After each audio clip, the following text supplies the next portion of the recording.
అలాగే పితృదేవతల అనుగ్రహం పొందాలంటే మనం ఏం చేయాలి? తప్పకుండా అమ్మా. ఫస్ట్ ఆఫ్ ఆల్ మీకు పితృదేవతలు అంటే ఎవరో తెలుసుకోవాలి.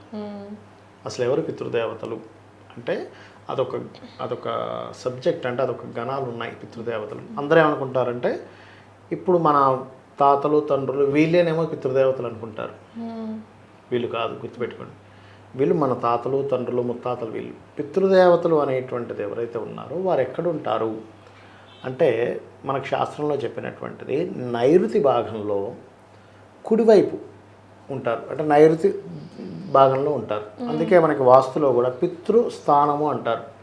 వాస్తులో మనం ఇంట్లో చూడండి, పెద్దవాళ్ళ ఫోటోలు పెట్టేటప్పుడు సరిగ్గా పితృస్థానం ఎక్కడ వచ్చిందో అక్కడ పెట్టాలి. అక్కడ పెడితే ఏమవుతుంది, వాళ్ళ అనుగ్రహం మనకు లభిస్తుంది, వాళ్ళ బ్లెస్సింగ్స్ మనకు లభిస్తాయి.